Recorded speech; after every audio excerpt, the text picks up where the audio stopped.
6:45.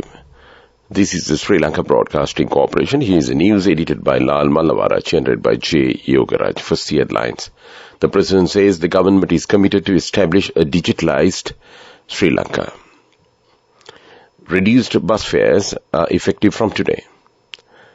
The Sri Lanka Foreign Employment Bureau has decided to suspend the acceptance of non-registered women employees for Suraksha safe houses from tomorrow. The STEAM education system is to be introduced in Sri Lanka from today. The funeral of veteran vocalist and musician Professor Sanath Nandasiri will be held tomorrow. The verification of welfare benefit applications will end today. News overseas: Russia arrests a US journalist on spying charges. In sports, the sports minister writes to ICC over reports of committee probing Sri Lanka cricket. And those are the headlines. President Ranil Wickremesinghe says that the E and the government will be committed to establish a digitalized Sri Lanka. A ministerial subcommittee will be appointed to make necessary recommendations to implement and accelerate the policies in this regard. The President made these remarks at a ceremony held in the Temple Trees yesterday to launch the DigiCon 2030 concept introduced by him. This ceremony has been organized by the Ministry of Technology. This concept will help small and medium-scale entrepreneurs to open investment opportunities at international market. The President said a sum of 1,000 million rupees will be allocated to implement this concept this year. 1 billion rupees will be set aside for this purpose next year.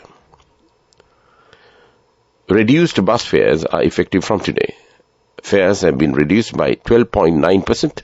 Accordingly, a minimum fare will be 30 rupees. Charges of school vans and container transport have also been decreased by 8%. The Sri Lanka Foreign Employment Bureau has decided to suspend the acceptance of non-registered women employees for Suraksha safe houses from tomorrow. Sri Lanka Foreign Employment Bureau says the women who went abroad for employment through various illegal means without registering with the SLBFE and arriving at embassies facing problems at workplaces would not be accepted by the Suraksha safe houses. The Suraksha safe houses have been established under the Labour Welfare section of Foreign Embassies for Women who have left the country for foreign employment under the registration of SLBFE. Although these shelters were established only for women who have gone abroad for legitimate employment until now, the SLBFE has been working to provide all necessary welfare facilities from safe houses to the women who went abroad without registering with the Bureau as well. This news comes to you from Sri Lanka Broadcasting Corporation. The STEAM education system is to be introduced in Sri Lanka from today.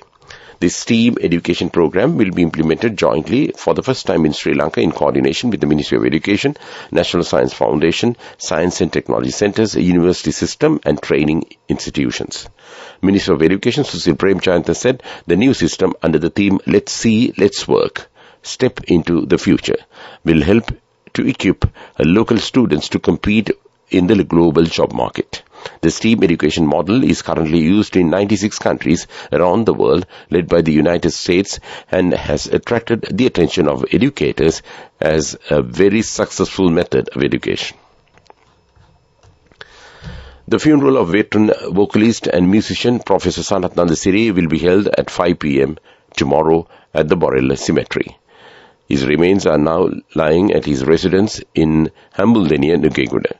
The remains will be kept at the University of Visual and Performance Arts from 10 a.m. onwards tomorrow from public to pay last respect.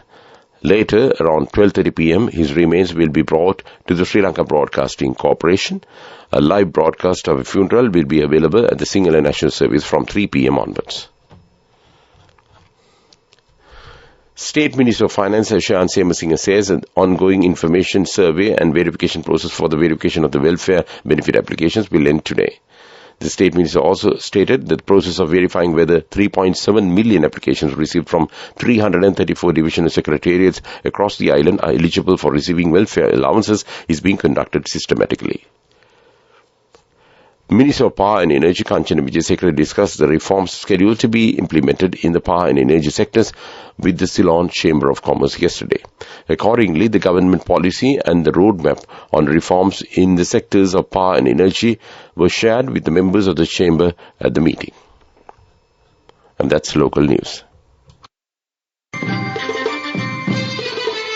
The main news story is brought to you by Siddhalepa Vedamahatmya. The Geological Survey and Mines Bureau has urged the public to remain vigilant despite the fact that the tremor, which was felt yesterday, does not pose a serious threat. Speaking at a special press conference yesterday, Senior Officer Nilmini Taldena said that despite being low on the Richter scale, the tremor was recorded at all 4 stations. Residents of Kaluthura, Magona, Beruwala and Bentota areas had reported that they felt the tremor. Taldena assured, however, that there was no imminent tsunami threat, explaining that the Mine Bureau deemed only quakes with the magnitude of 6.5 or 7 on the Richter scale to pose a potential tsunami threat. And that was top news. The main news story was brought to you by Siddhalepa Vedamahatmya.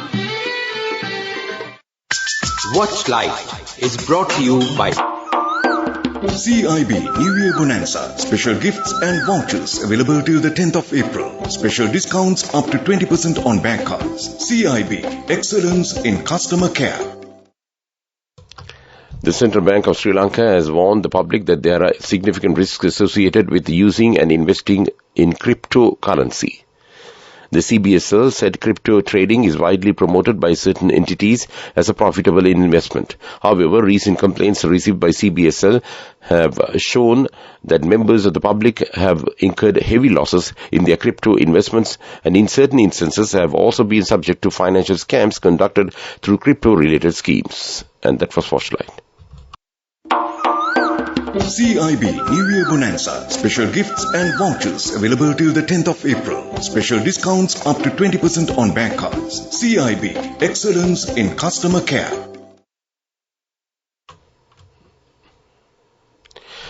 World News headlines, Russia arrests a US journalist on spying charges. Antarctic Ocean currents are heading for collapse. 28 people were killed in blaze on Philippines ferry. And those are the headlines of the World News. The US journalist working for the Wall Street Journal has been formally arrested in Russia and accused of spying. Ivan Gerskovich, an experienced Russian reporter, was working in Yekaterinburg at a time of his detention. The Wall Street Journal said it was deeply concerned for his safety and vehemently denied the allegations against him. Rapidly melting Antarctic ice is causing a dramatic slowdown in deep ocean currents and have also a disastrous effect on the climate, a new report warns. The deep water flows which drive ocean currents could decline by 40% by 2050, a team of Australian scientists say. The currents carry vital heat, oxygen, carbon and nutrients around the globe. At least 28 people have been killed and 230 rescued after a passenger ferry caught fire in the Philippines. The blaze began in the ship's air-conditioned cabin on Wednesday night, but it is unclear how officials said. Among the dead were at least 3 children, including a 6-month-old baby. Earlier, officials said the number of people missing was uncertain because an exact passenger count was not known. Just 205 were listed on the manifest. And that's World News. Development News.